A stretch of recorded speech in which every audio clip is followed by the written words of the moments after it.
The Rhodes Scholarship is without a doubt the most prestigious scholarship in the entire world. Available to 120 young people across the world every single year, this scholarship affords people the opportunity to study any postgraduate degree at Oxford University. It also gives you access to the most prestigious network in the entire world, which is the Rhodes Alumni Network. Today, what we're going to be going through is my journey applying to the Rhodes Scholarship and explaining how I became a finalist for this scholarship.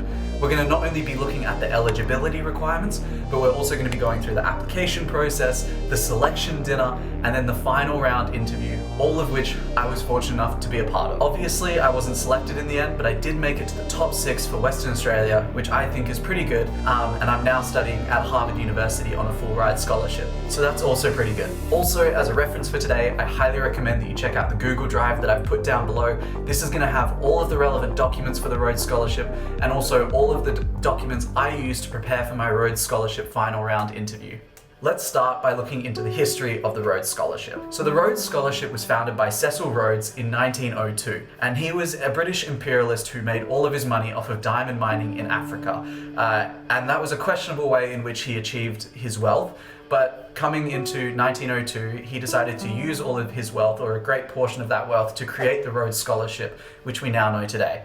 It's been going for over 100 years now. There's more than 5,000 Rhodes Scholars in the network, and it's home to so many of the presidents, prime ministers, Nobel Peace Prize winners, great scientists that we know today. There is such an extensive alumni that the Rhodes Scholarship affords. But above all else, it's just an incredible life-changing opportunity for anyone that wants to attend Oxford University and needs that financial support to get there. The beauty of the Rhodes Scholarship is to be eligible, you have to be under 25 years old. That is the main and essentially only requirement, which is you have to be under 25 years old. And what that means is it's a beautiful thing, because when you're applying, you're only versing people who are just coming out of their undergraduate degree typically, or in their first year of work. And that's what makes it really great. The only other requirement is the academic requirement, which is you must have a GPA of above 3.75 out of 4 or 6.75 out of 7, or a weighted average mark of above 80. So just either of those academic requirements, or first class honours if you've done an honours degree. Okay, so now that's all the logistical stuff out of the way, I want to talk about what matters, which is the Rhodes Scholarship personal statement, the study objective, the final round dinner, and then the final round interview. I was fortunate enough to be a finalist last year for 2023, and I'm planning on applying again this year because I'm doing my Harvard Masters for the next year on a full ride, and then ideally I could study a DPhil at Oxford in education if I'm fortunate enough to win it this year. I got pretty close last year, so I'm definitely in the mix of now editing my personal statement, writing my study objectives, so I'm fully immersed in this scholarship once again for a second year in a row. For your Rhodes Scholarship application, there are 3 main requirements. The first is a personal statement, the second is a study objective, and then the third is recommendation letters. I'm going to quickly start with recommendation letters because, to be honest, I think it's the hardest part of the Rhodes Scholarship application. You need 5 recommendation letters, which is more than any other scholarship that I've ever applied for. You need 2 character referees and 3 academic referees. Finding 2 character referees often isn't that difficult of a process. I think we all know 2 people in our lives who can attest to who we are. What I would say is just get people who know you well, not necessarily someone who's prestigious, because it's not about the title that really matters for the Rhodes Scholarship. It's about having people who can genuinely speak to your talents, who can speak to your life story, and can really attest to the type of person you are and why you deserve the Rhodes Scholarship. For the academic ones, I'll just quickly go through who I used last year. So I used my honours supervisor, I used a research professor that I did a research placement with, and then I used someone who taught one of my units in law that I was really interested in. I just really loved that unit. For a lot of people, finding 3 academic references can be incredibly challenging. Some places to keep in mind are, of course, your honours supervisors or just any supervisor you've ever had. But the other ones you can think of are your course supervisors. So even if they don't know you, they're probably going to have a recommendation letter template. And if you reach out to them, they're going to be more than happy to provide that for you, just the overall course coordinator. So if you're in the School of Engineering, look for the Dean of Engineering and see if they can do that. And then the final one is just people and professors that have taught units. Again, if you don't know them very well, don't worry about it too much. What I would say is just focus on giving them as much information as you possibly can in order to really help them write the best possible recommendation letter for you. So write your GPA, your class rankings, tell them your ambitions, what degree you're going to study at Oxford, what's your professional background. Really give it to them in an extensive email once they've agreed, so that they can really form a solid recommendation letter for you, and tell them the types of things you want to talk about. The more detailed you can be in that email, the better, and the more likely they are to take your recommendation seriously. So once you've got 5 recommenders, they'll start churning in the background. And then in the meantime, you have about 3 months to write your study objective and personal statement. The study objective, I'm currently in the process of writing mine at the moment for a DPhil in education, is only 350 words. So you've really got to be conscious of what you're writing down. And there's only 3 requirements. So tell us why you want to study at Oxford, what is your chosen course and why do you want to do that course? Demonstrate that you meet the minimum requirements for specific entry into that course. And if you wish to undertake a DPhil, a brief outline of your proposed research area. What I would say is spend the majority of your study objective, your 350 words, talking about why you want to study at Oxford, which professor do you want to work under, and what is your proposed area of research. I wouldn't spend too long trying to justify why you're good enough for the academic requirements. I think they can see that through your academic scores and awards. They'll see that through your resume, and they'll see that in your personal statement. So I would spend the majority of the time talking about what research or what work do you want to do, and how's that going to help you have an impact on your home country once you return home. And then the other one is the statement of purpose. It used to only be 750 words, and it actually was different prompts last year, but this year they've settled into a different kind of prompt, which I think is fantastic. And they've now extended it to 1,000 words, which is also great, because 750 words was not enough, in my opinion, last year. I really struggled to convey my whole story in those 750 words. For the personal statement, you have 3 prompts. The first one is tell us how you overcame a challenge in your life and which Rhodes Scholar qualities did you draw from? What did you learn from the experience? Prompt 2 is what would you like to learn and contribute to the Rhodes community in Oxford? And then finally, from your place in the world, how will you use your energy and talents to address humanity's most pressing challenges? So these are 3 prompts that you just have to address within those 1,000 words. The way in which I'd suggest structuring it is as follows. Okay, so the way in which I'm personally writing my application this year is I'm starting with prompt 1. So I'm talking about a challenge that I've had to overcome in my life, and I'm touching on the Rhodes qualities that I was drawing upon all throughout overcoming that challenge.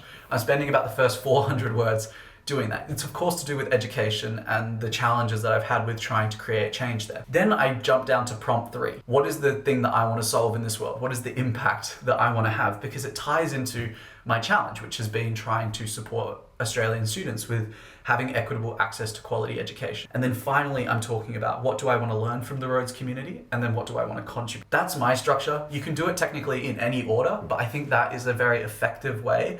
Having now applied for it for the last year applying for it, and now this year going again, that to me has been the structure that makes the most logical sense applying for it. So that's the application. It's essentially 1,350 words plus 5 recommendation letters. It's actually not that extensive relative to other big scholarships out there, but it's enough for them to understand who are going to be the top contenders for the Rhodes Scholarship. Now I want to move on to the meatier stuff. I'm sure that it's great to learn about the application, but you could have read about that online.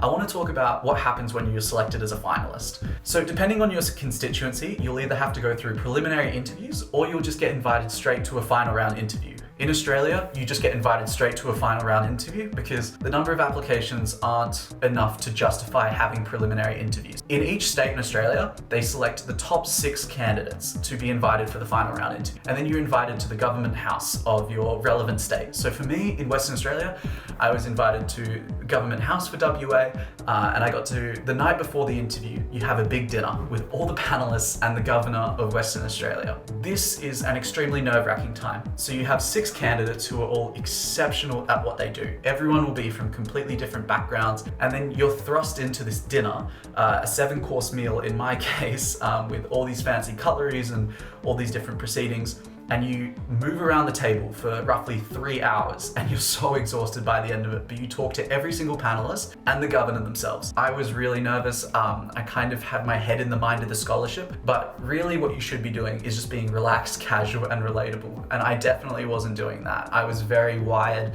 very much thinking about the interview the next day, but Part of the reason I think they have this dinner is for two reasons. One, so when you rock up into the interview the next day, you're excited to see the people. Like, you see the panelists and you're like, cool, I chatted to them the night before.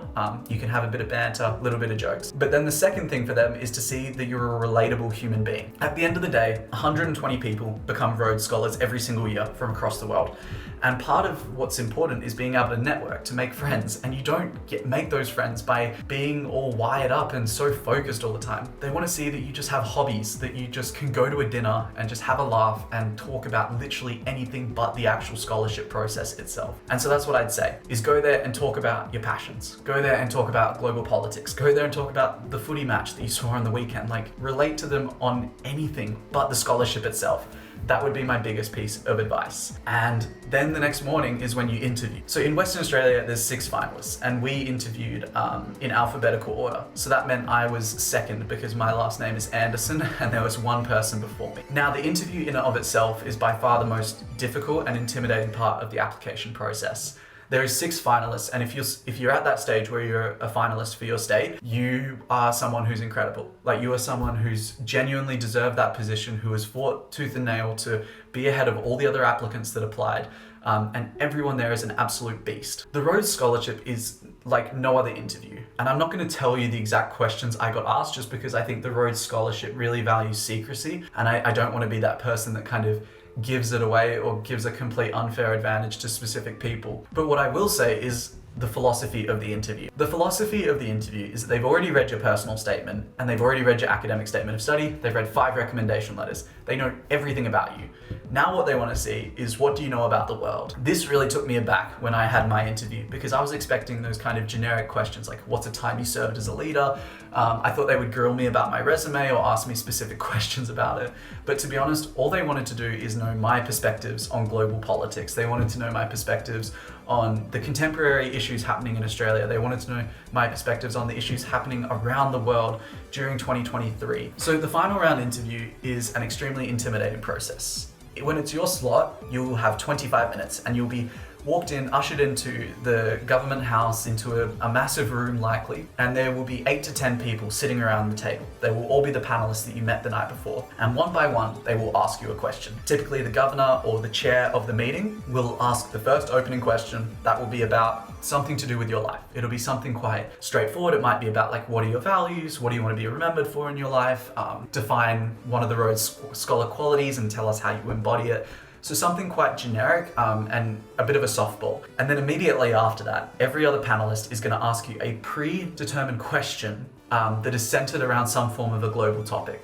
So whatever the contemporary issues are leading up to your Rhodes Scholarship interview, you can bet pretty good money that those are the types of questions you're going to be asked. And what is the most important thing, the biggest mistake I made, and this is going to be hopefully the most valuable piece of advice from this video, is I sat on the fence. I made a recital of facts. I just told them that I knew a lot about the topic. Like, they asked me a question about climate change, and I recited various significant global events that had happened over the last 6 months and the ramifications of what it means for us in the future. That's not what they're interested in. What they want is a unique perspective. They know everything about the world, so you don't need to retell it to them. What they want to know is, what's your opinion? So when they tell you a current issue and it's an ethical dilemma with 2 sides to the argument, pick a side and explain that side. Don't go and you can rebuttal and you can say what are the flaws on your side or perhaps argue the other side slightly. But at the end of the day, they want to see someone who's focused, who knows exactly what their opinion is and what their stance is on something, and they have an internal belief so that they can go out into the world and do great things. So the biggest piece of advice I would give you for your final round interview is to make yourself memorable. And I think there's 2 ways in which you do that. The first, of course, is by not sitting on the fence, by being someone who's actually bold and willing enough to take a risk and to tell them what you believe and say it how it is. And then the second thing is to be concise. There is power in being concise, and I wish I was better at this, but I'm not. I would say you have 25 minutes and there is no harm in finishing your interview early. There's actually so much power in it. When you can read something that is short, concise, and to the point, it actually displays a lot more power and makes you seem like a more authoritative figure than someone who has to spend 3 minutes trying to tell their argument. And so what I would say is become really clear on what are your perspectives on all the major global issues out there, and then be able to tell that within the space of 2 minutes. The questions that you get asked are going to be completely new on the day, but get into that habit of being very concise, very hard-hitting, and extremely memorable.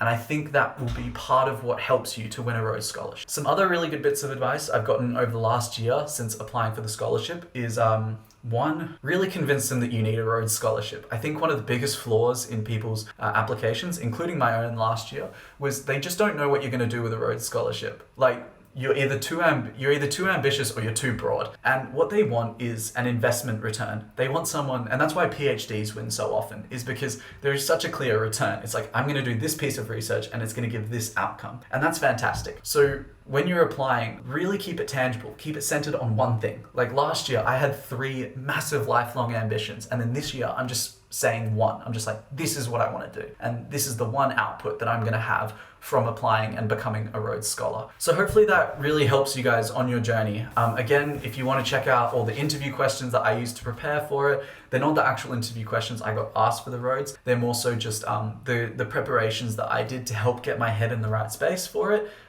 Definitely check out that. Also, all the requirements for the scholarship are going to be there. The applications have just opened for the Rhodes Scholarship, so whatever constituency you're coming from, I highly recommend that you apply. There is no harm in applying. It's an incredible experience. It can be really difficult to take that rejection on the chin if you're not lucky enough to win it, but there is so much that I've learned from doing it, and that's part of the reason why I'm going again. Is irrespective of whether I win or lose this year, I am just know that I'm going to gain so much from applying for it again. And yeah, you get 2 chances at it, by the way.